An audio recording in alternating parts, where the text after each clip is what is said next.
So as we built this revenue forecast, the revenue forecast is conservative. And I know that's one thing that folks are going to be concerned about is how conservative are we in really setting the bar where we're at.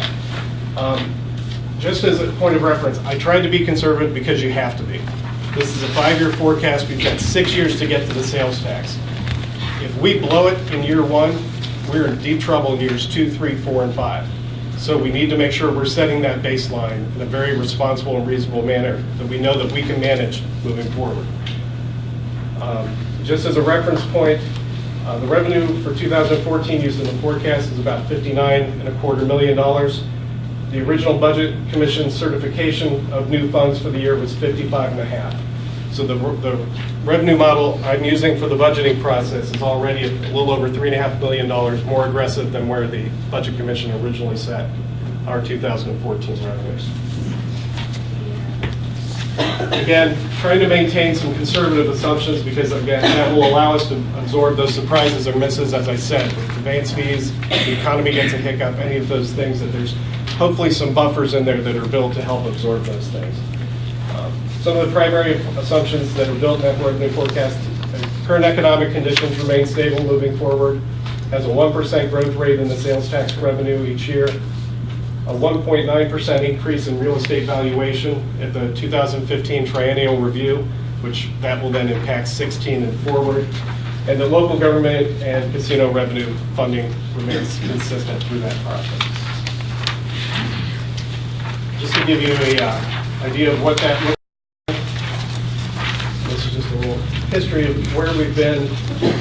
The green line is general fund and sales tax revenue back to 2007. You can see we're in the mid-50s, peaked out when we had those few months at 0.75%, all the way down to where the sales tax dropped out to 0. Our revenues were down to 45. Last year at 60 million, expecting that little dip this year, and then you can see the revenue forecast with a increasing trend moving forward. Again, you can see our revenue is obviously tied to the percentage of the sales tax that's being collected.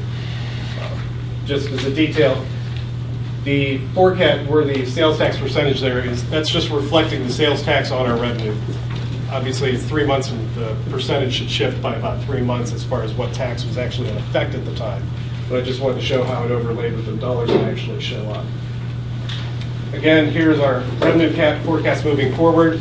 And one of the things we wanted to look at is how does county employment, number of employees, tie with the revenues that we brought into the county and historically.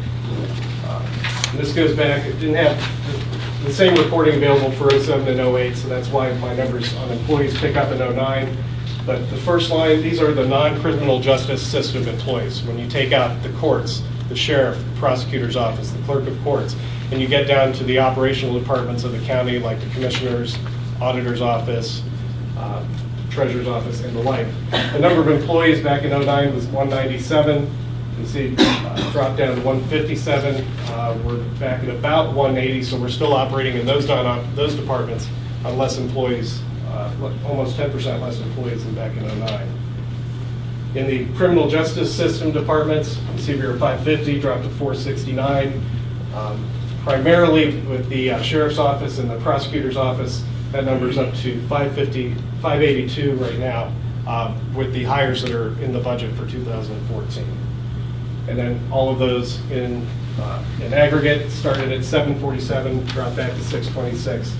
That number's back up to 672, again, primarily driven by those departments in the criminal justice system. Here's a quick look. This is the first 5 columns. There's a lot of information here. And again, I'm just going to point these first 5 columns just for reference are the actual expenditures by department from 09 through 13. The real important thing, and you'll see in 13 our actual expenditures, again, just under $55 million.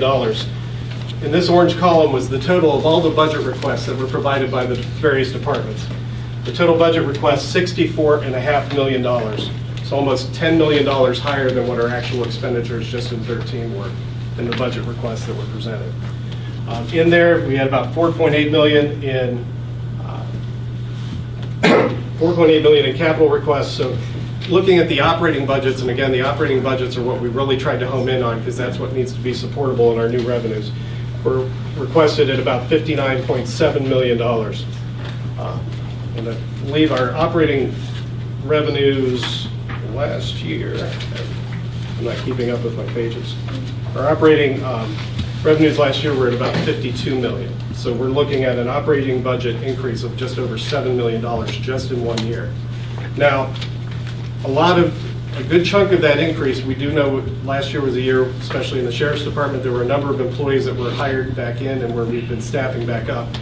Part of this increase we're seeing in 14 are those people that were partial employees in 13 are now fully loaded into the 14 budget.